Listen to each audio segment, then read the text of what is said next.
الفاتحة.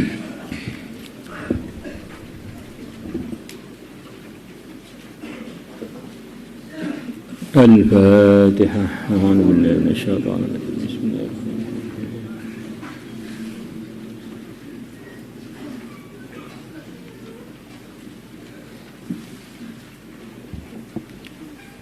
بسم الله الرحمن الرحيم. بسم الله الرحمن الرحيم. Wa qala ta'ala, dan Allah Ta'ala telah berfirman,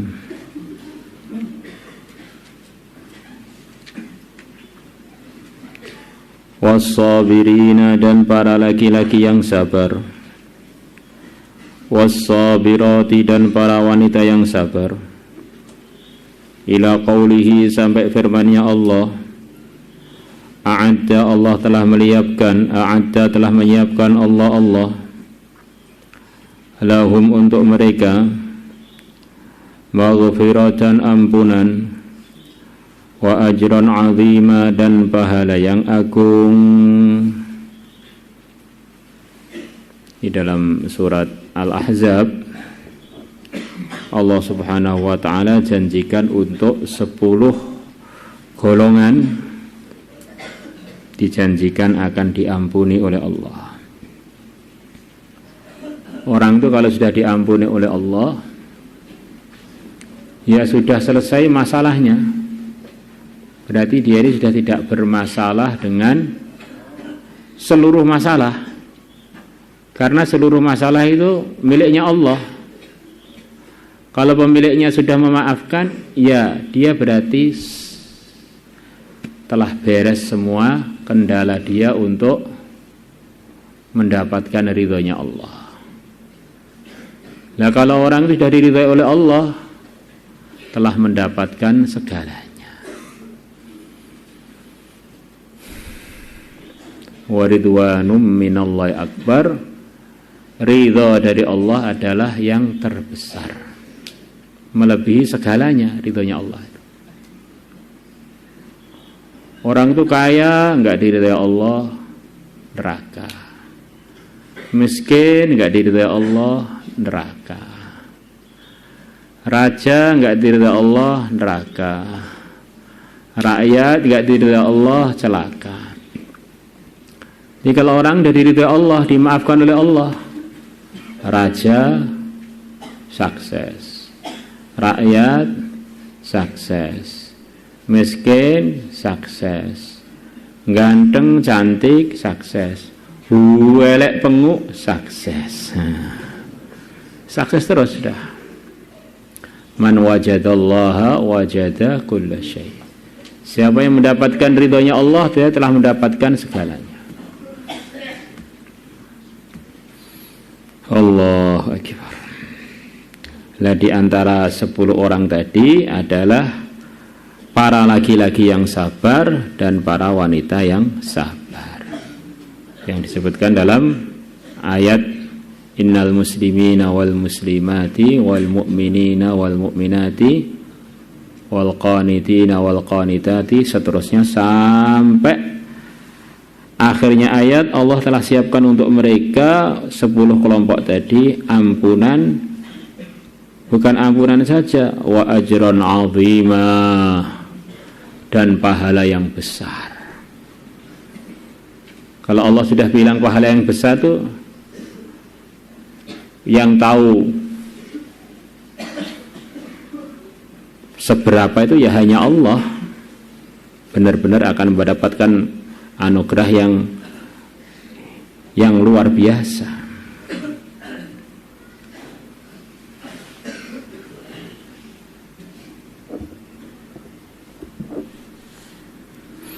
Wa qala ta'ala, dan Allah Ta'ala telah berfirman, walladzina amanu wa 'amilus salihati lanubawwi'annahum minal jannati ghurafa. Walladzina, dan orang-orang yang beriman, wa 'amilus salihati, dan mereka beramal saleh, lanubawwi'annahum, sungguh-sungguh aku akan menempatkan mereka minal jannati, di surga, ghurafan, kamar-kamar yang di atas Jadi kalau ghurfah secara umum artinya beda dengan hujrah, yaitu kamar yang di atas. Tajri yang mengalir min tahtiha, dari bawahnya kamar-kamar tersebut, al-anharu, sungai-sungai. Ini kamarnya di atas, di bawah kamarnya itu ada sungai mengalir.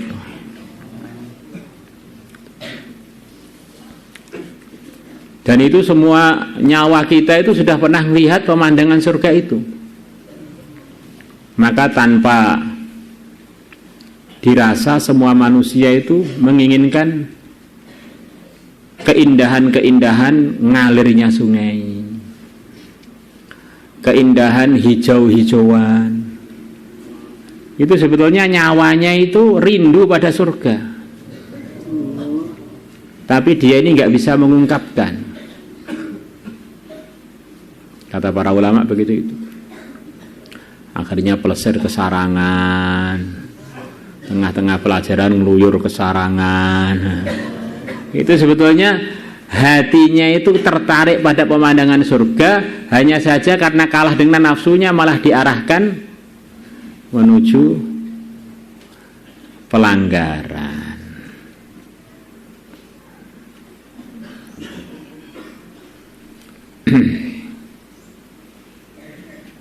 Khalidina fiha, mereka kekal fiha, di dalam surga-surga tersebut. Orang itu kalau dalam kenikmatan yang nikmat tetapi nggak kekal, ya nggak sempurna. Seperti kita hanya makan sate, enak tapi hanya berapa menit, lepas itu perut mules, nggak sempurna. Jadi kalau di surga itu apa-apa serba sempurna. Orang makan makanan tuh rasanya itu nggak hilang-hilang dari badannya itu sampai sekian lama, nggak hilang-hilang. Begitu belum hilang sudah ditambah lagi nikmat makanan yang lain, minuman yang lain. Kalau di dunia ini biar kita ingat surga, wah sate enak kaya ngono, gule apa meneh, krengsengan apa meneh. Nah. Allah. Tapi enaknya hanya di ujung lidah biasanya, lewat tenggorokan udah hilang.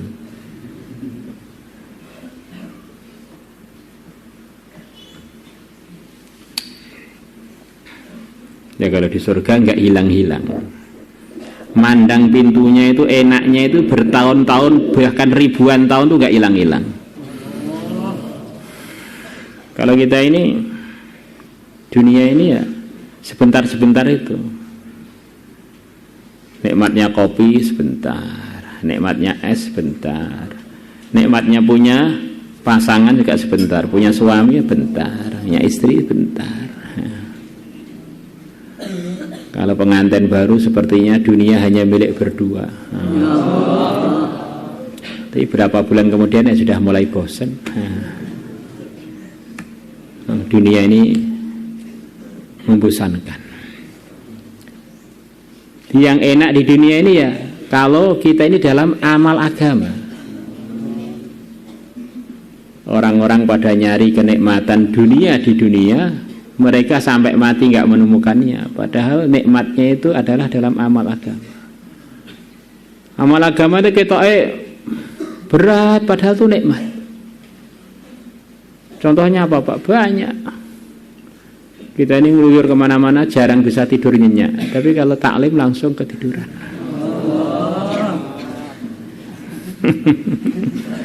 Ya contoh jelek, tapi maksudnya itu pada heran datang sakinah.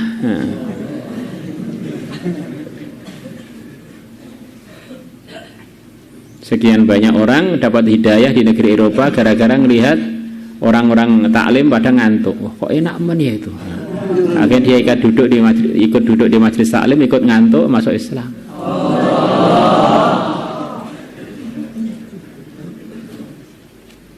Maka dalam Islam itu di antara ciri khasnya adalah minimnya hiburan.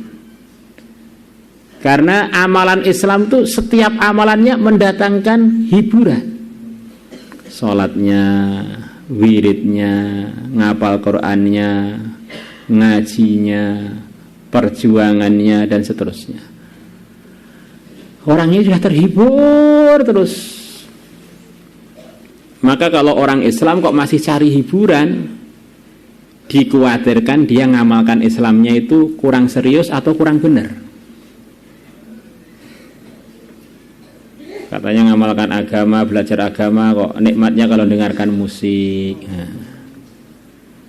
Nikmatnya kok kalau melihat main sepak bola dunia, Piala Eropa.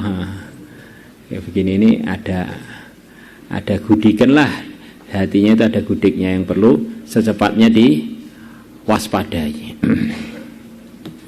Jadi kalau orang-orang yang tidak Islam itu orangnya ini resah, nggak ingat Allah, nggak kenal Allah, nggak ngakui Allah. Wa man a'rada an dzikri fa inna lahu ma'isyatan dhanka. Siapa yang berpaling dari mengingati aku, maka sungguh bagi dia kehidupan dhanka. Dhanka diantara artinya gersang, gak nyaman. Maka perlu dihibur dengan musik, dengan joget-joget, dengan dihilangkan otaknya, minum khamr, minum narkobos. Kenapa kalau otaknya masih nempel itu susah terus, harus dihilangi. Otaknya dicuci, diberi oli, begitu tenggelam dalam oli dia baru bisa lupa kesusahannya dan penderitaannya, bukan hilang. Begitu otaknya balik lagi susah lagi. Ini kalau orang beriman memang ciri khasnya itu sudah menikmati kehidupannya dengan amalan-amalan yang diridhai Tuhannya. Maka kalau kita ini kok mulai cari alternatif lain, hati-hati, ini berarti sudah mulai nggak benar dalam amal agama.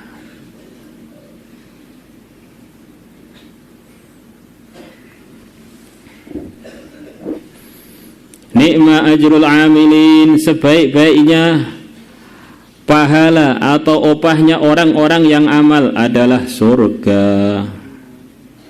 Nikma iku saapi-api apa ajrul amilina, ganjarane wong-wong sing amal utawi swarga. Alladzina, siapakah itu? Al-amilun itu siapa? Alladzina, yaitu orang-orang sabaru yang mereka bersabar, wa ala rabbihim yatawakkalun, dan hanya pada Tuhan mereka bergantung diri. Ini sabar, tawakal ini termasuk amalan hati. Jadi untuk dinilai dari luar itu agak sulit. Orang itu hatinya tabah apa tidak itu kan nggak bisa diprediksi. Maka kita ini jangan sibuk nilai orang, nilai diri kita sendiri aja. Kemudian orang itu hanya bergantung kepada Allah, yang tahu juga dirinya masing-masing. Kalau orang itu imannya mantap, paham segalanya itu adalah milik Allah, dari Allah, diatur oleh Allah. Maka waktu suka duka, waktu genting atau waktu damai, hatinya itu memang tawajuhnya hanya kepada Allah. Karena semuanya ini hanyalah ciptaannya Allah, tidak bisa buat apa-apa. Waktu enak-enak dengan istri, dengan keluarga, uang banyak, jebar-jebur mangan nganggur, omah magrong-magrong tanpa yoso. Dengan ketika di waktu pertempuran, di tengah-tengah berkecamuknya pedang, leher-leder pada berterbangan, sama aja hatinya. Ulama-ulama dulu itu kalau latihan tawakal tuh maju di medan pertempuran. Selepas berkecamuknya perang, turun dari kudanya, tidur di medan pertempuran. Latihan tawakal. Kalau tidur waktu di kelas itu bukan latihan tawakal. Latihan apa, Pak? Latihan dablek. Diajak ngomong ngantuk, ngomong dablek. Kita ini bertamu di tempatnya orang, orangnya kita ajak ngomong, ditinggal tidur, kira-kira gimana? Umpama ada kopi di depan kita tuangkan di kepalanya. Ini namanya kadang-kadang orang itu kurang ajar tapi enggak terasa. nyakiti gurunya nggak terasa, ngerusak suasana kelas nggak terasa. Akhirnya orang yang akhlaknya buruk begini ini doa nggak makbul. Weselnya lambat, badannya untuk taat nggak kuat, keluarganya bermasalah. Saya ini salah apa, ngaji juga sudah, di kelas masuk juga sudah. Nah kamu di kelas loh, nyakiti hatinya orang terus nggak pernah. Kadang-kadang kita ini suka nggak tahu gitu loh salah kita itu.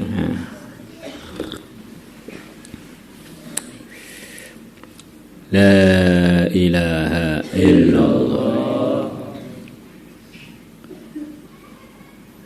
Kesimpulannya itu satu aja. Hidup itu hanya sebentar, jangan dijadikan spekulasi. Jangan dijadikan taruhan. Kesuksesan itu hanya kalau ikut Rasulullah, di dalamnya dapat ridhonya Allah. Maka apa saja yang tidak ada ngikutnya Rasulullah ya jangan diteruskan. Enggak ada ikut arahan Nabi, janganlah dipertahankan. Hidupnya hanya sebentar. Orang-orang datang kepada Syekh Abdul Qadir Al-Jailani rahimahullah. Bilang, "Syekh, saya ini sumpek." Nyapa sumpek barang? Orang-orang itu pada membicarakan buruk saya, terus padahal saya nggak pernah buat begitu itu. Maka Syekh Abdul Qadir bilang, kamu pengen orang-orang itu meridhokan kamu. Kamu pengen orang-orang itu menyenangkan kamu. Keterlaluan itu kamu itu. Kok bisa? Iya. Orang-orang yang kamu laporkan pada saya itu loh, menyenangkan Tuhannya saja loh, kebanyakan belum bisa. Padahal Tuhannya yang menciptakan mereka, yang berikan rizki mereka, yang berikan fasilitas mereka. Itu aja loh, dengan Tuhannya itu loh istilahnya nggak 100% akhlaknya itu. Apalagi dengan kamu emangnya siapa? Apa saingannya Tuhan mereka? Nah, ini ada tambahan lah ini ya keterangannya. Maksudnya kadang-kadang kita ini menuntut dari makhluk itu sampai kita sendiri lupa bagaimana kita memperbaiki hubungan kita dengan Allah. Pengen itu paham dengan saya, pengen itu ngurmati saya, pengen itu bisalah memahami siapa saja. Tapi kita lupa kenapa kita tidak memahami bagaimana ridhonya Allah pada saya sudah saya dapatkan atau belum. Kalau dengar adzan sudah cepat ke masjid belum, kalau waktu tahajud masih molor aja apa terasa, waktu bangun tahajud saya ini perlu kepada Allah, berhajat kepada Allah. Maka jangan sampai kita habiskan umur kita ini untuk hal-hal yang enggak bermutu. Ini maksudnya fadilah amal kita kaji tiap sore itu apa toh? Jangan sampai kita ini buat amalan yang enggak ada fadilahnya. Seperti yang diceritakan tadi orang curhat pada Syekh Abdul Qadir itu kan enggak ada pahalanya. Yang enggak ada pahalanya itu tinggalin aja.